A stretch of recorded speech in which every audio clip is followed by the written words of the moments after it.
반갑습니다. 오늘은 25번째 신마규 무수불축.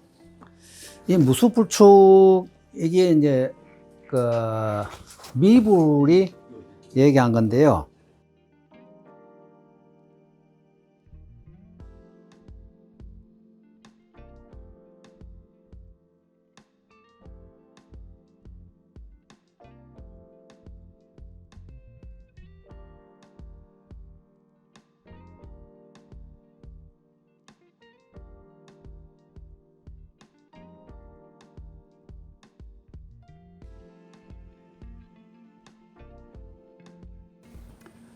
무수불축.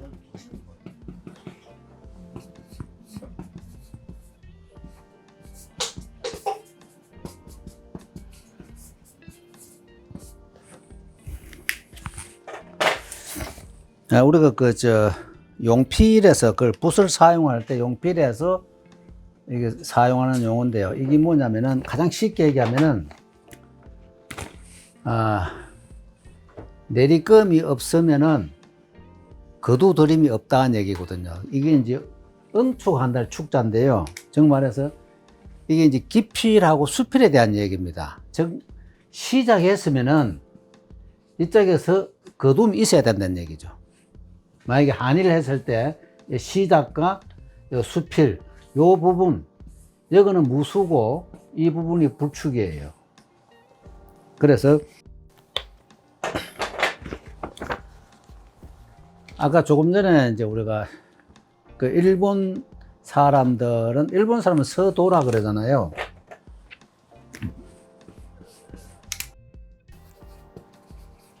일본은 서도고 우리는 서예고 중국은 서법이에요. 그냥 이건 서에 대한 용어입니다. 용어인데 일본 사람들은 정말 일본 사람들 서예한 거 보면은 일본 사람들은 서예를 법칙을 안 따지고 그냥 종 위에다가 붓으로 그냥 나타내는 거를 그 사람들은 즐겨요. 그 사람들은 서법이라는 것보다는 그냥 붓만 들고 막 쓰는 이런 걸 즐기거든요. 그러니까 중국 사람들은 법을 참 중시하는데 이 근대 들어와갖고는 중국 사람들 똑같이 법을 거의 중시하는 분이 그렇게 안 많더라고요. 지금 한국이 서에 대한 법을 가장 중시할 것 같아요. 중시하고 성균관 대학교 거기 명륜당에 가면은 춘추대제를 지내거든요. 춘하고 추하 봄 가을에 대제를 지내는데 이제 중국 성현들 10분인가 아마 그럴 거예요. 지내는데 중국 사람들하고 깜짝 놀라요.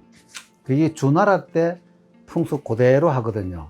그 악기도 전부 다 주나라 시대 악기 그대로입니다. 근데 중국에는 주나라의 제례 악이 다 없어졌는데 한국 와 보니까 존재하는 거예요.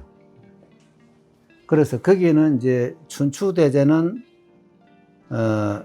문무 36무를 칩니다. 36무 그러니까 72이죠.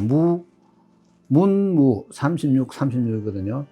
우리의 조선 제례는 훨씬 작아요. 축소해요. 그래서 그만큼 이제 우리나라는 옛날 제례 이런 거는 중국보다 더 잘 보존되어 있습니다. 그래서 서법도 지금 보면은 중국보다 오히려 우리나라가 현재는 더 보존이 많이 되어 있는 상태예요. 그래서 요 무수불축을 한번 봅시다. 무수불축이란 용필의 한 방법을 가리키는 말이다. 이 방법의 중요한 의미는 붓을 운필할 때는 반드시 세워서 응축시켜 상하가 서로 호응되게 하여야 한다. 예를 들면 세로획을 내리끌 때 이미 위로 가서 다시 내려오다 중간에 이르러서 붓을 세우면 머리 부분이 둥글게 된다. 이게 뭐냐면요, 요 부분을 얘기해요. 우리가 시작 여깁을 하잖아요. 다시 세워서 다시 이제 여기서는 이게 가로획이 아니고 세로획을 얘기하거든요. 여기 봐서 여기서 다시 세워서 내려오면 요 부분이 둥글게 된다는 얘기. 이제 전세에서 얘기입니다. 둥글게 되고,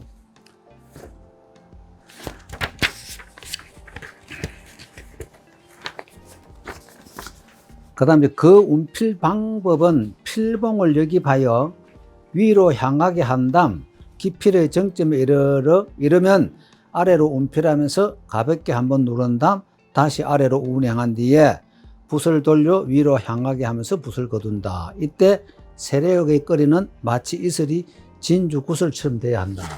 자, 여기서 내려와서 다시 요 수필했을 때 요 부분이 우리 그 진주 구슬 저렇게 동그랗게 돼야 된다 이 말이죠. 그래서 여러분들 중봉 되고 안 되고 이제 예수도 마찬가지입니다. 전선은 뭐 물론이겠지만 예수도 만약에 점획을 이래 쓴다면은 이랬을 때 요 중심이 통하느냐 안 통하느냐 그걸 보면 압니다.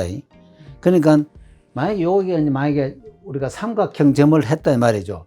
요래 했는데 만약 이렇게 되면은 이거는 아니다 이 말이에요. 왜 아니냐면은 이건 일 방향이잖아요.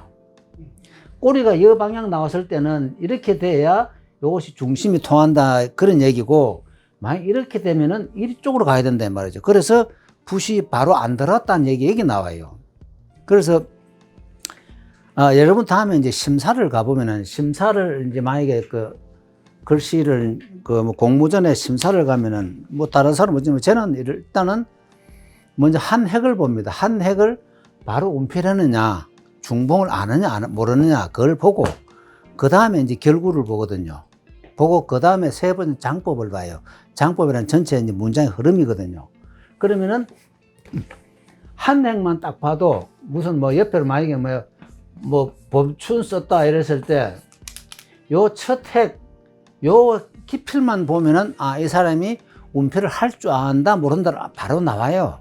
뭐 전체 볼 일도 없습니다. 없고, 그러니까 사은 율시나 뭐 7은 율시나 뭐 40자나 56자나 숨을 써놔도 그냥 요 앞에 아무거 한 행만 보면은 이 사람이 붓을 운용할 줄 안다 모른다 그 바로 나와요. 그 다음에 운용할 줄 알면은 그 다음에 제일 끝에 봅니다. 제일 끝에 마친 핵도 보고 서로 호응되게 쓰느냐, 첫 시작하고 제일 끝에 문장이 무슨 글자 같고 얘하고 두 개 호응이 돼야 되거든요. 여기는 뭐 내가 이제 무슨 이제 어떤 마음으로 쓴, 얘가 딴 마음으로 썼다면 이 호응이 안 됐다는 얘기. 그래 보고, 그 다음에 결구, 어떻게 결구를 했느냐, 결구를 제대로 했나 보고, 결구가 제대로 되면 이제 전체 문장 흐름이 있거든요. 흐름을 제대로 파악하고 쓰느냐, 이 전체 흐름은 운율입니다. 음악하고 똑같습니다. 음악하고 어떻게 강을 주고 약을 주고 어떤 데는 좀 빠르고 어떤 데는 쉬고 그게 이제 장법이거든요. 그걸 전체 보고 하는데 그것까지 하면 좀 대단하죠. 그죠? 그것까지 다 맞춘다는 건 대단하죠. 그래서 우선 한 행만 정확하게 쓸 수 있느냐 없느냐 그걸 딱 봅니다. 그 심사할 때는. 그래서 여기에 이제 무수불체는 이것도 깊이를 정확하게 했느냐, 밑에 아까 진주 구슬처럼 떨어지느냐 그걸 본단 말이에요. 제가 전에 한 말씀 드렸습니다. 저는 88년도입니다. 우리 서울에 제가 공부하러 올 때, 아직도 안 잊어먹는데, 강남에서 중국, 원본전.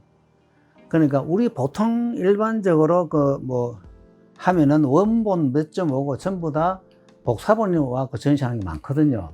근데 중국 원본, 명청대 원본전 이래가지고, 송은명, 송나라, 명나라, 청나라, 이 3시대의 서예 명품전, 이제 원본전 한다길래, 제가 그때 수업이 그때 화요일이었습니다. 그런데 하고 있는데, 그날 이제 수업 마치고 가려면 벌써 안 되잖아요. 그래서 하룻밤 여기서 잤어요. 자고 이튿날 아침에 가는데, 집니다 호상관 관장이 아침에 여서 택시 잡기 힘드니까 그때 나가시만 했습니다. 자가용으로 그 차 하나 불러주더라고요. 그래서 그거 타고 갔어요. 가가지고 전시 보였는데 이병수 작품이 조금 특이합니다. 여러분 하소기, 이병수 이런 여러 사람 작품, 이병수 작품 앞에 감상하는데 아까 요거 한 진주 구슬처럼 떨어지는 그 핵보고 거기서 제가 춤을 췄잖아요. 그때 제가 처음 중봉을 알았어요. 그때. 이거였구나. 저 혼자 춤춰가 벌써 뛰니까 그 전시하는 사갖고 왜 그러냐고 그러냐. 오늘 참 당신 너무 고마워. 그 양반한테 큰절을 했어요. 너무 고맙다고. 이 귀한 작품을 보여줘서.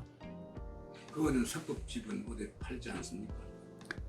없을 거예요. 그때 제가 그 양반한테, 그러니까 이 양반이 내부 어디 부산서 왔다니까 그때 법조 제법 비싸게 팔던 내부 그냥 주더라고요. 선물로. 다니는 사람 처음 봤대. 춤추는 사람 처음 봤대.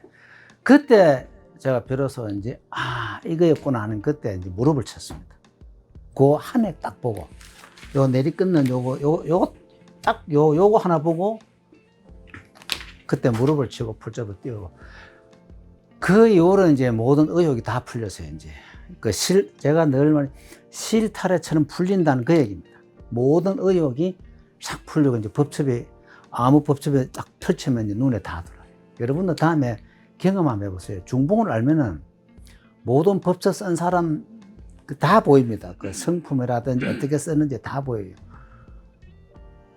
뭐 이런 얘기 하면 저보고 그때 와갖고 이제 부산에서 제가 공부하는 사람들한테 뭐 이런 얘기 해주니까 선생님 서울 가더니 요새 완전 돌았다더라고요.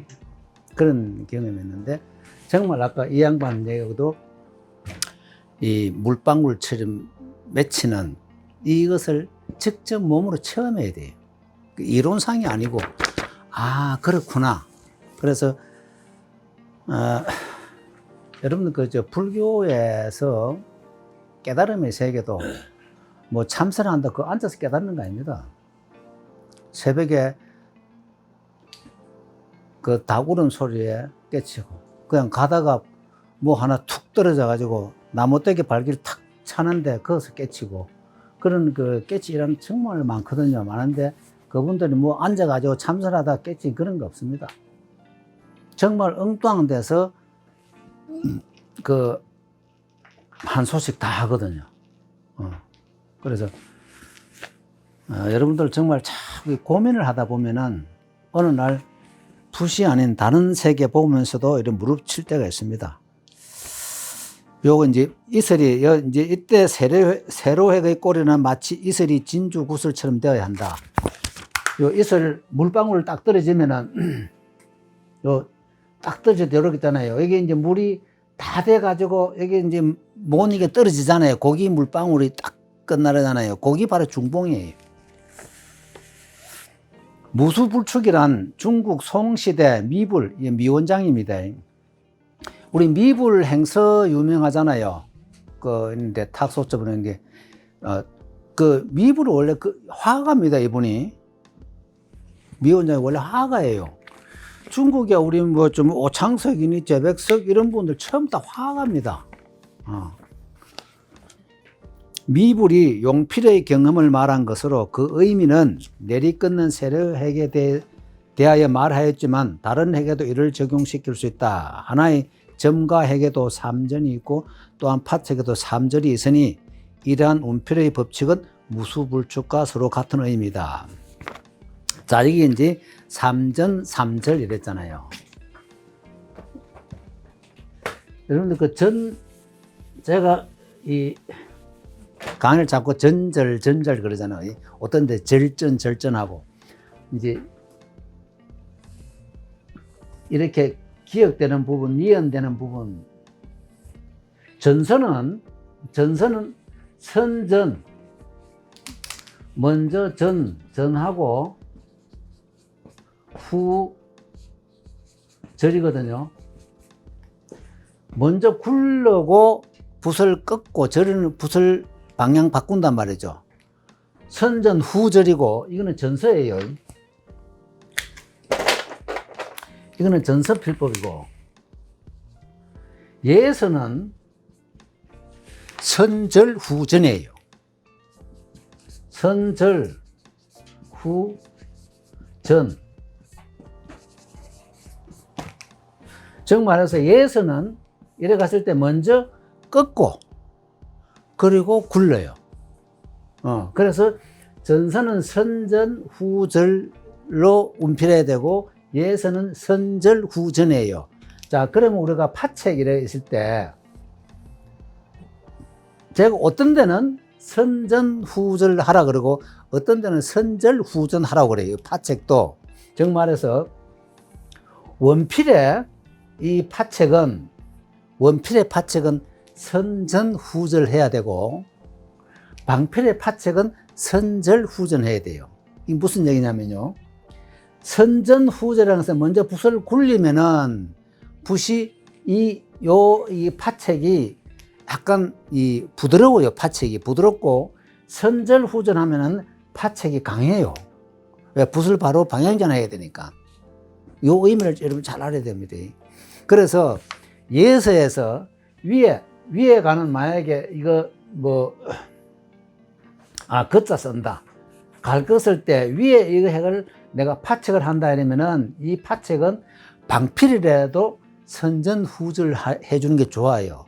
왜냐면은 위에 있는 파책은 강하지가 않아요. 보통 약하게 써요. 파책을 위에 있는 만약에 막 갈 것을 이걸 아주 이래서 뿌면은 이 글자가 이상해져요. 근데 아래에 있는 파책은 대부분 만약에 사람이 쓴다 이랬을 때 이 파책은 강해야 좋다 이 말이죠. 이 부분이 그래 이 부분은 선절후전을 해줘야 이 파책이 좋아요.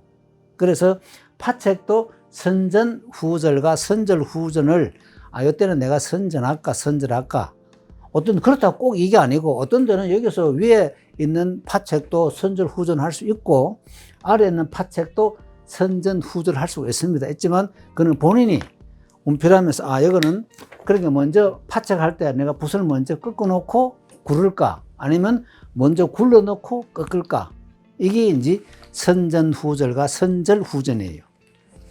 그리고 여기서 이제 3전이 있고 3절이 있다는 얘기가 이 얘기입니다. 또 이것은 또한 어떤 핵에도 반드시 나아가면 거두어들어야 하고 내리걸 때는 응축됨이 있으면 점과 핵은 자태가 있고 신체가 있게 된다. 여러분들이 신체를 이거는 꼭 여러분들이 이 다음에 파악해야 되는 것이 신체란 것은 참 우리 눈에 보이지는 않거든요. 안 보이는데 글씨의 그 아름다운 자태라든지 그 내 마음을 이쪽에다 글씨에 넣는다든지 그러한 모든 자기 기운을 핵에 불어 넣었을 때 이게 이제 가능한 핵이에요. 그래서 만일 좀 어렵죠.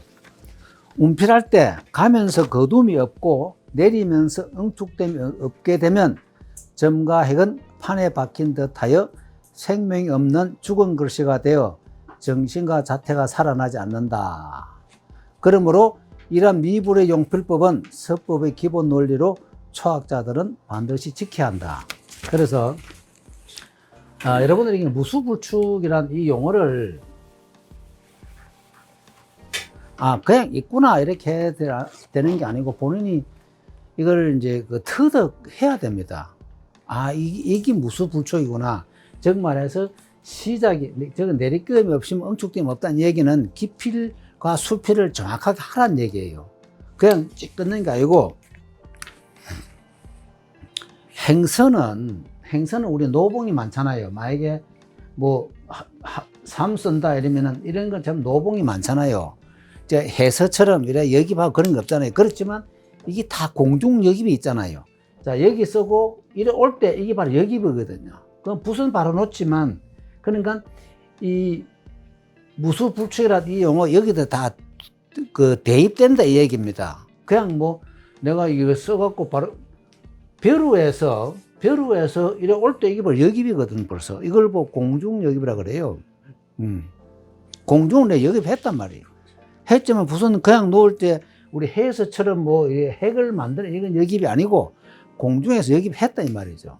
그래서 이 미불이 주장한 무수불축이라는 것은 항시 기필과 수필을 정확하게 하라는 얘기입니다. 그냥 이래 막 쓰라는 게 아니고. 그래서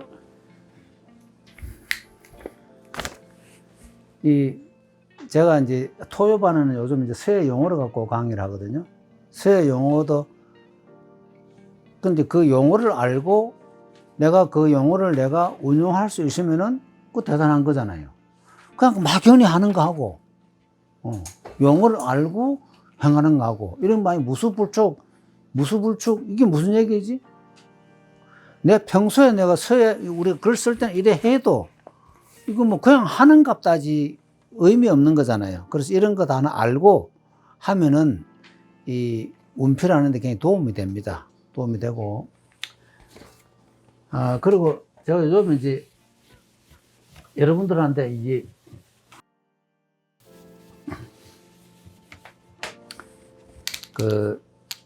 저 숙제를 이제 폰에 이제 참 뭐 카톡에 올려놓은 걸 제가 이제 답을 해야 되는 어떤 분은 칭찬도 하고 막 이러잖아요. 그런데 그게 어떤 데는 여러분들 워낙 지금 잘 하시니까 그렇고. 근데 제가 정말 이게 뭐라면 우리 무슨 얘기, 저 명심보감에 나오는 그 유명한 얘기 있습니다.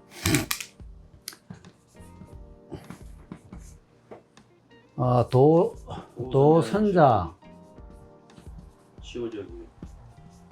시오적이요, 그죠? 시오적이요. 도악자는 시오사란 얘기 있잖아, 그죠? 정말 이게 기가 막힌 얘기입니다. 여러분 정말 칭찬 많이 듣는 사람 조심해야 돼. 그죠? 정말 조심해야 됩니다.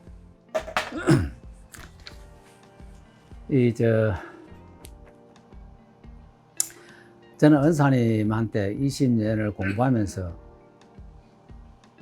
칭찬 들어본 게 한 번도 없어요. 그게 늘 저는 고마웠고, 정말 이제, 저는 우리 은사님하고는 주석에서 공부를 다 했거든요. 주석에서 제 필요한 걸 물으면은, 절대 선생님 답 안 해줍니다. 나는 그거 잘 모르네. 딱 그게. 그럼 그거 갖고 또 이제 뭐 맨날 며칠 꿍꿍꿍 알다가 가고, 선생님 이겁니까? 바로 그거야. 그러는데, 그 시절에 지금도 참 이래 늘 새롭습니다. 새로운데, 여러분도 우리 정말 발전 속도가 빠릅니다. 빠르는 게 아마 숙제량이 많아서 그럴 거예요. 그래서 정말 숙제량 꼭 지켜줘야 됩니다. 꼭 장소는 꼭 지켜주시고. 이게 전에 제가 80년도입니다. 80년도인데 그때 당시에 워크힐 아파트가 제일 컸습니다. 서울에서 80평. 그때 80평이더라고요. 그때 서울에서 제일 큰 아파트더라고요. 워크힐 아파트가. 그때 어느 기업체 회장님 댁에 제가 그림 한 점을 갖다 드릴 일에서 갔더니 그 회장 부부 두 분만 사시더라고요. 사시는데 이제 일하시는 분하고 지금 그 방이 6칸인가 뭐 하여튼 있는데 그 회장님 사모님이 화분을 키워요. 꽃을 키우는데 방 4군데인가 화분을 층층해요. 큰 것 아니죠. 요만한 걸인데 똑같은 거를 400몇 화분을 키운다더라고요. 그때. 그럼 제보고 그러더라고요. 젊은 선생, 이랬더니 그 사람 좋아하지 말게 이러더라고요. 그건 무슨 말씀이겠긴 해. 내 자식들은 며칠 낳았는데 재산 때문에 맨날 싸우고, 꽃은 내 하루 어느 날 지나치고 얘 손 안 대고 이튿날 되면은 딱 시들이 있대. 신기할 정도로 시들이. 그래서 얘들은 정준 만큼 다 주고, 자식은 정준 만큼 주는 거 아니고 돈 갖고 맨날 싸우니까 내보고는 사람 좋아하지 말게 이러더라고요. 그런데 가끔 가다 그분 생각이 나요. 제가 전에 난초를 한 300분 키워봤어요. 키우다가 어느 날 주변에 다 주면서 그걸 이제 끝냈어요. 노 할머니 그분이 생각나 키워봤는데 좋아해보니까 이놈들 서로 좋아하려고 좋아해달라고 그놈들 또 질투를 하더라고. 그 희한하대요. 풀인데. 이러다는 내가, 왜냐하면 조금 비싼 거는 손이 좀 더 가고 싼 거는 손이 덜 가고 이러니까 싼 놈들이 그 출투를 하더라니까요. 아, 이러다는 내 마음이 상하겠다 싶어가지고 좀 쫙 다 나눠주고 어느 날 그걸 정리했거든요. 그래서 여러분들도 이 세를 하면서 지금 그 이자 저자 쓰면서 그 그냥 기본기 익힌다고 공부해야지 글을 잘 쓰려고 하면 정말 안 됩니다. 정말 안 됩니다. 정말 여러분들 글 잘 쓰려고 하지 마세요. 기본기 어느 날 되면은 무릎 치면은 해결 다 됩니다. 다 해결 돼요. 그래서 그 이제 무릎 치는 조건이 이제 고민을 많이 해야 됩니다. 정말 고민을 많이 해야 됩니다.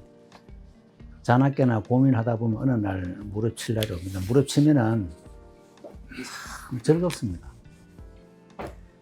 아, 왜 이거 즐거운지 그때 가면 알거든요. 정말 즐겁습니다. 세월, 그 세상 뭐 준다 아무것도 안 바꿔줍니다. 그래서 여러분들 절대 잘 쓰려 하지 마시고 그냥 기본기, 붓, 운필라는 기본기만 익힌다고 생각하시면 됩니다. 기본기만 익히면은 그냥 전부 다 내 세상이잖아요. 마음대로 쓰면 되잖아요. 그래서 조금 전에 아까 식사 전에 요 밑에 그 호상간에 칡 갖고 만든 붓 있잖아요. 칡뿌리 갖고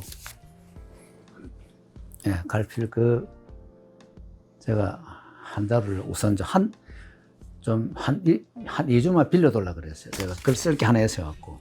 그랬더니 그 호상관 당이 안 빌려주고 조건이 있대. 뭐냐 그랬더니 하나 쓰고 작품 하나 해달래.